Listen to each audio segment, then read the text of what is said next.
안녕하세요. 오늘 오리온 실적 분석 자료들 저희가 좀 자세히 살펴보려고 하는데요. 2025년 5월 실적 중심으로 한번 파헤쳐 보겠습니다. 근데 가장 궁금한 건 이거잖아요. 매출은 꽤 늘었는데 왜 이익은 제자리 걸음이었을까? 바로 시작하죠. 네, 안 그래도 여러 증권사 리포트를 쭉 봤는데 오리온의 현재 상황, 이게 좀 복합적이더라고요. 그래서 핵심만 딱 뽑아서 왜 그런 결과가 나왔는지, 또 앞으로는 어떨지 한번 명쾌하게 짚어보겠습니다. 좋습니다. 그럼 5월 실적부터 보면요. 전체 매출이 전년 대비 한 9% 가까이 늘어서 2,700억 원 정도인데 영업이익은 455억 원. 거의 그대로예요. 이게 역시 그 원자재 가격 부담 때문일까요? 아니면 다른 게 또 있었나요? 정확히 보셨습니다. 일단 코코아나 쇼트닝 같은 그 핵심 원재료 가격, 이게 계속 부담이 되고 있어요. 이게 첫 번째고요. 동시에 요즘 소비가 좀 주축하잖아요. 그러다 보니 신제품을 좀 공격적으로 내면서 마케팅 비용도 꽤 늘었어요. 결국에는 늘어난 매출만큼 이 비용 부담도 같이 커지니까 이익 성장을 그냥 상쇄해버린 거죠. 그렇군요.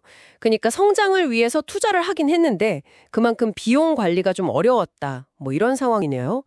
지역별로 들어가 보면 이 편차가 더 뚜렷해지는 것 같아요. 특히 중국 실적이 좀 아쉬웠죠? 맞습니다. 중국은 5월 매출 증가율이 현지 통화 기준으로 보면 0.4% 증가에 그쳤어요. 거의 제자리 걸음이죠. 이게 4월부터 그 현지 글로벌 경쟁사가 대규모 할인 행사를 했거든요. 춘절 재고 소진 목적이었는데 그 여파가 5월까지 좀 이어진 거예요. 다행인 건 이 재고 이슈는 5월 말에 이제 마무리된 걸로 파악이 돼서 6월부터는 다시 좀 성정세를 찾지 않을까 기대하고 있습니다. 오리온도 간식 전문점 같은 새로운 채널 뚫으면서 충격을 좀 흡수하려고 노력했고요. 이 다행이긴 한데, 그래도 경쟁사 할인 공세가 완전히 끝났다고 보긴 좀 이르지 않을까요? 요즘 소비자들이 가격에 워낙 민감해서요. 네. 충분히 그럴 수 있는 우려입니다. 그래서 계속 지켜봐야 하는 부분이고요. 근데 이런 중국 상황과는 정말 정반대로 러시아는 완전 어닝 소패리지 수준이던데요? 러시아요? 네, 저도 보고 깜짝 놀랐어요. 매출이 70% 가까이 급증했다고요? 네, 맞습니다. 70% 가까이요. 게다가 공장 가동률이 120%를 넘는다는 건 정말 대단한 거죠. 120%요? 그건 상상하기 힘든 수치인데요. 이게 어떻게 가능했던 거죠? 라인이 부족할 정도겠네요? 네. 러시아는 지금 파이랑 비스킷 둘 다 수요가 폭발해서 그냥 없어서 못 팔 정도예요. 현지 통화 기준으로도 거의 50% 안팎의 엄청난 성장세였고요. 그래서 하반기에 생산 라인 증설이 완료되면 추가 성장 동력은 물론이고 인근 서유럽 쪽으로 수출 확대 발판까지 기대해 볼 수 있을 것 같아요. 다만 여기도 원가 상승이랑 시장 비용 증가 때문에 수익성 자체는 좀 떨어졌습니다. 매출이 워낙 크니까요. 러시아는 정말 뜨겁네요. 그에 비하면 다른 아시아 시장은 좀 더 차분했던 것 같은데요. 국내하고 베트남 실적은 어땠나요? 네, 한국은 그래도 소비 침체 분위기 속에서도 꽤 선방했습니다.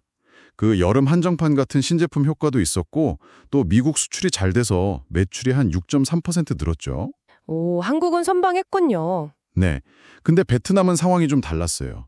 내수 일부 제품 출고가 좀 늦어지고 또 이란 수출 물량이 줄면서 매출 성장이 1.4%로 좀 둔화됐고요.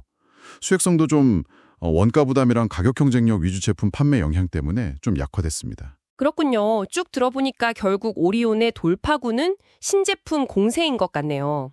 한국의 여름 한정판, 중국의 새로운 꼬북칩이나 저당 초코파이, 러시아의 그 수박맛 초코파이까지 정말 다양하게 시도하고 있어요. 그렇습니다. 초기에는 아무래도 신제품 관련해서 입점비나 판촉비 부담이 좀 따르긴 하는데요. 장기적으로는 브랜드에 좀 활력을 불어넣고 새로운 매출원을 확보하는 효과를 기대하는 전략이죠. 아까 말씀하신 그 수박맛 초코파이 같은 경우는 정말 현지 입맛을 제대로 공략한 재미있는 성공 사례고요.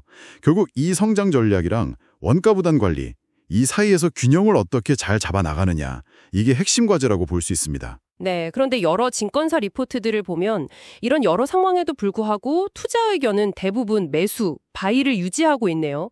목표 주가도 보니까 14만 원에서 17만 원 사이고요. 긍정적으로 보는 시각이 많은 것 같아요. 네, 아무래도 긍정적인 전망의 근거는 확실히 있습니다. 일단 중국 시장이 점진적으로 회복될 거라는 기대감이 있고요. 또 러시아의 그 폭발적인 성장세가 계속될 거라는 점, 그리고 한국 실적도 견조하다는 거죠. 물론 원가 부담이나 베트남 실적 둔화 같은 우려 요인도 분명히 존재합니다만 전반적으로는 그래도 경쟁사들보다는 양호한 실적 흐름을 보이고 있고 또 하반기 회복 가능성에 좀 더 무게를 두는 분위기인 것 같습니다. 자, 그럼 정리해 보겠습니다. 오리온은 원가 상승, 또 만만치 않은 경쟁 환경, 이런 도전 속에서도 러시아라는 아주 강력한 성장 엔진을 가지고 있고요. 또 공격적인 신제품 출시로 활로를 찾고 있다. 이렇게 볼 수 있겠네요.